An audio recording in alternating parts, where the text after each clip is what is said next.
Next activity 4.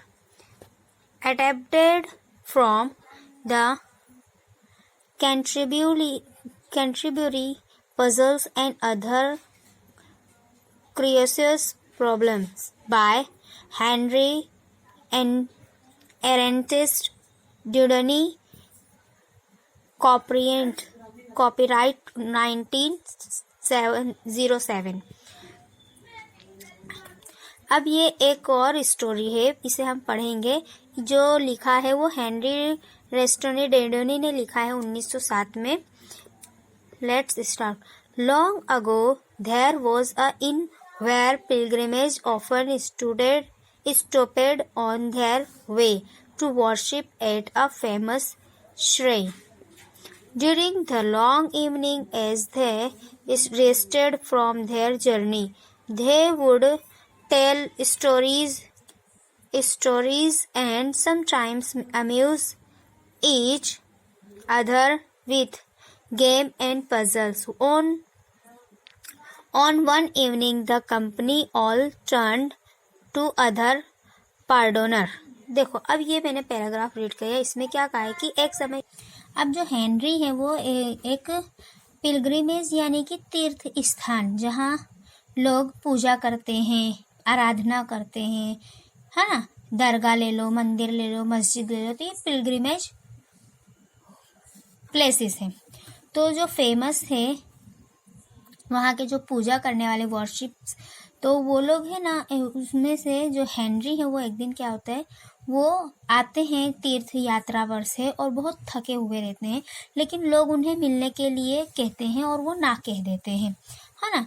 तो कभी कभी क्या होता है कि जो हम कल्पना करते हैं वो हमारी सही भी होती है, गलत भी होती है। तो इसी तरह का एक पजल है, गेम है। देखो ये लिखा है ना, कभी कभी they would tell stories and sometimes amuse each other with game and puzzles, है ना। देखो अब यहाँ कहा गया है कि कभी जब लोग सफ़र से वापस आते थे तो वो लोग कुछ स्टोरीज बताते थे, कुछ गेम्स करते थे और अपने इंटरटेनमेंट के लिए, अपने दिल बहलाने के लिए पजल्स करते थे। इस तरह की चीज़ें जो है वो अपना टाइम पास करने के लिए लोग यूज़ करते थे। On one evening the company all turn to the pardoner, और एक दिन जो कंपनी है उसने पार्डोनर से कहा। अब वो क्या कहा वो देखेंगे यहाँ हम। द पार्डोनर्स पजल्स, पार्डोनर्स के puzzles. The gentle pardoner who had just arrived very tired all the way from Rome begged to be excuses. देखो अब यहाँ कहा गया है कि जो पार्डोनर थे वो यानी कि अपने बहुत टायर थे, बहुत थके हुए थे और वो रोम से थक कर आए हुए थे और कुछ सुनना नहीं पसंद कर रहे थे। But the company would not serve him, लेकिन जो कंपनी थी, जो वहाँ के लोग थे, वो लोग जो हैं वो पार्डोनर के लिए ज़्यादा वो थे। Friends and fellows is pilgrimage said he. अब पार्डोनर ने कहा कंपनी वालों से कि मुझे आपसे मिलना है और मैं यानी कि मेरे दोस्तों, मेरे साथियों, मैं आपसे कुछ कहना चाहता हूँ, कुछ पजल्स लाया हूँ, यानी कि कुछ लिखा है मैंने, पजल्स तैयार किए हैं। Truly the puzzle I have made is a poor thing. जो ये पजल्स होते हैं, जो ये पजल्स होते हैं वो क्या होते हैं कि कभी कभी ये अच्छे नहीं भी होते, लेकिन मैंने जो लिखा है वो अच्छा है।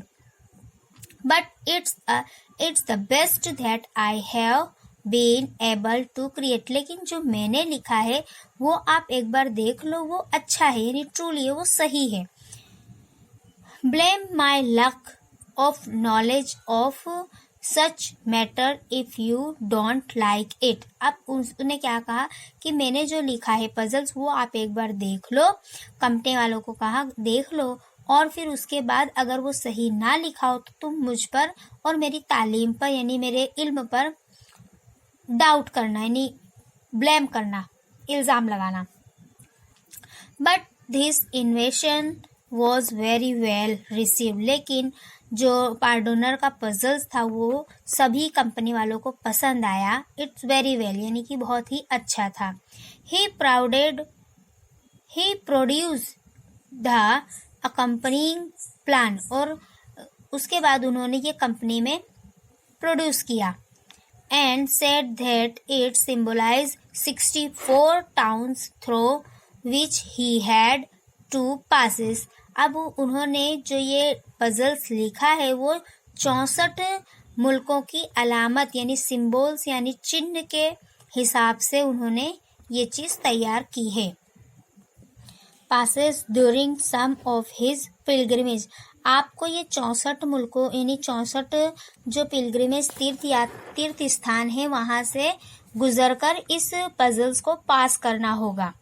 ही said the line connecting the towns, और जो ये लाइन है, जो ये पिलग्रिमेज की लाइन है वो टाउन यानी शहरों से कनेक्टेड है। रिप्रेजेंटेड रोड, और ये शहरों की जो रोड है उससे कनेक्टेड है, उसके थ्रू आपको इन 64 जो पिलग्रिमेज स्थान है वहाँ जाना है और वहाँ से निकलकर बताना है। He explain that to solve the puzzle, और जो इस पजल को सॉल्व कर लेगा one has to start from the large black town and visit all the other towns once। और ये पजल्स की स्टार्टिंग जो है वो बड़े ब्लैक का यानी कि बड़े ब्लैक शहर से इसकी स्टार्टिंग, इसकी जर्नी जो है वो शुरू होगी और छोटे छोटे जो पिलग्रिमेज स्थान है वहाँ जाकर ख़त्म होगी। And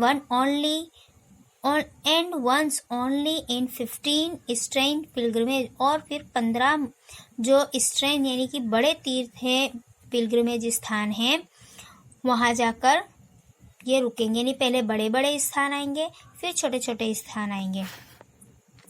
he said the puzzle was to track the route in 15 strength line, और जो ये पजल्स की जो ट्रैक है, जो लाइन है, वो उसका जो रास्ता है वो 15 जो स्ट्रेंथ लाइन है यानी कि 15 जो सीधी लाइन है उस पर से होकर गुजरती है। Strain line with your pencil, और जो अपनी पेंसिल से इसे ड्रॉ करना है। देखो यहाँ आपको मैं बता दूं कि जो पजल्स का पूरा बैकग्राउंड क्या है। देखो इस तरह से जो है ये एक पजल है ना। अब इसके अंदर जो है वो 15 जो मेन है वहाँ से आपको यानी कि कहाँ से स्टार्ट करना है और कहाँ से आपको निकलना है ये आपको सोल्व करना है, और ये चीज़ पेंसिल से आप ड्रॉ करेंगे। ओके, और जो भी इस पजल को सॉल्व कर लेगा वो एक दूसरे की मदद करेगा। देखो यहाँ लिखा है, read the story carefully to understand the instructions for solving the pardoner's puzzle. और फिर यानी कि हमको ये स्टोरी हमने रीड कर लिया और इंस्ट्रक्शन भी देख लिया, और इसकी जो पजल्स है वो भी हमको सॉल्व करके क्या करना है, वर्क विथ द पार्टनर यानी अपने पार्टनर के साथ इसे सॉल्व करना है इस पजल को। और अगर हम सक्सेस हो जाते हैं, पजल हम पास कर लेते हैं यानी इसका सॉल्यूशन ढूंढ लेते हैं, तो फिर अपने दूसरे दोस्तों की मदद करेंगे। Okay, then next activity 5, read the story, mark any word that you don't understand. Use a dictionary, the internet, or your classmates who may help you to understand each word and idea in the story. देखो अब हमें यहाँ एक story दी गई है तो इसे हम रीड करेंगे और इसमें जो हार्ड वर्ड्स हैं या जो हमको ज़्यादा यानी कि जानने वाले वर्ड्स हैं उसको हम लिखेंगे और डिक्शनरी और इंटरनेट की मदद से या फिर अपने क्लासमेट्स की मदद से क्या करेंगे, उसे सॉल्व करेंगे और डिस्कस करेंगे। Then next I will read the story and explain it you. Okay, let's now. One day walking in the garden with Birbal and the other courtiers। एक दिन की बात है कि एक दिन जो बीरबल है और उसके यानी कि और जो दूसरे दरबारी हैं सब मिलकर गार्डन में वॉकिंग यानी चहलकदमी कर रहे थे यानी वॉकिंग कर रहे थे slowly. Emperor Akbar bent to speak up the sharp stone. और एम्पायर अकबर यानी मुगल बादशाह अकबर जो थे वो भी टहल रहे थे और उन्होंने एकदम से झुका और झुककर एक शार्प स्टोन यानी एक नोकीला पत्थर उठाया। With it, he drew a line on the garden and said, "Birbal, make a line shorter."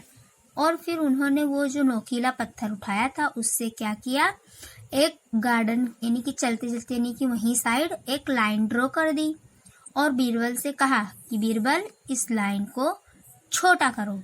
Make the line shorter, है ना, देखो कहा ना, Birbal make the line shorter यानी कि बीरबल इस लाइन को शॉर्ट करो यानी कि छोटा करो। He pushed and with a glen of mischief in his eyes. अब उन्होंने क्या कहा कि इस लाइन को छोटा करो लेकिन बिना छुए। तो ये कैसे हो सकता है? तो जो बीरबल थे उन्होंने क्या किया, पुश्ड एंड वो भी झुके और फिर उन्होंने उस लाइन को देखा और उनकी आंखों में एक अजीब सी चमक आ गई, है ना। जब हम कोई चीज का आंसर ढूंढ लेते तो हमारी आंखें कैसी ग्लो करती, एकदम स्पार्कल हो जाती और वो जो है यानी कि बीरबल की जो आंखें हैं वो उस लाइन को देख रही थी। किसकी लाइन को? जो मुगल बादशाह अकबर ने जमीन पर खींची हुई थी। अब वो सोच रहे थे कि इस लाइन को मैं किस तरह से छोटा करूं और बिना यानी कि कुछ करे उसको टच किए उस लाइन को छोटा करना है। तो उन्होंने अपनी आंखों से उस लाइन को देखा और उसका जवाब लाया। He said but don't touch, यानी कि उसे बिना टच किए आपको वो लाइन छोटी करनी है। बादशाह ने कहा बीरबल से, जस्ट मेक इट शॉर्टर, और उसके बाद इसे छोटा करना है। हाँ। The courtiers looked at each other. अब जो कोर्टियर्स जो दरबारी थे वो एक दूसरे को देखने लगे, एक दूसरे का मुंह देखने लगे। अरे बादशाह ने ये क्या किया, ये कैसा सवाल।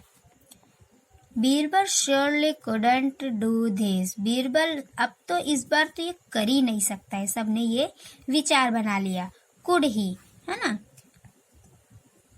Birbal surely couldn't do this, could he, यानी कि बीरबल जो है वो इस बार तो ये क्वेश्चन सॉल्व ही नहीं कर सकता। सबने ये चीज ठान ली थी, जितने भी दूसरे दरबारी थे। Perhaps he would finally be outwitted, लेकिन उसके बाद जो बीरबल ने किया वो तो फाइनली देखने वाली चीज थी।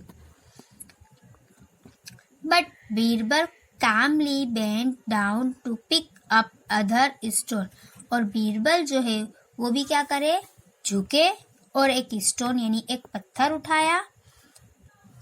ही quickly draw a second line below Akbar's, और फिर उन्होंने क्या किया कि जहां अकबर की लाइन खींची हुई थी उसी की थोड़ी सी दूर पर क्या करा, दूसरी लाइन खींच दिया, लेकिन वो अकबर की लाइन से छोटी थी। देखो आपको दिख रही है ना ये लाइन, देखो ये जो लाइन है वो अकबर की खींची हुई है और ये जो है वो बीरबल की है ना। Every looked at the two lines, और सभी ने ये दो लाइन्स को देखा।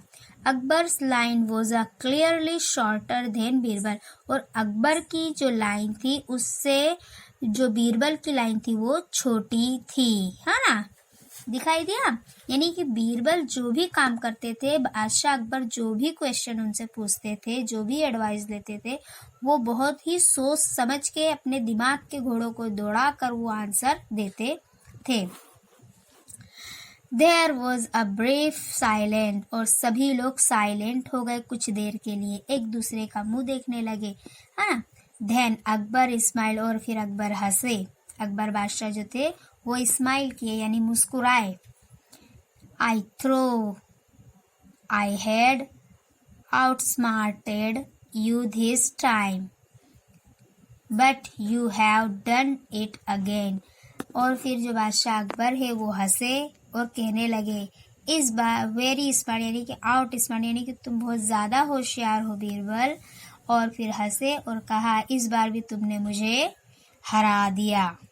ओके, तो ये थी हमारी एक छोटी सी स्टोरी बीरबल और अकबर की। Okay, then next activity 6. Birbal did not make the line shorter than it was when Akbar first drew it, but he made Akbar's line shorter than his line.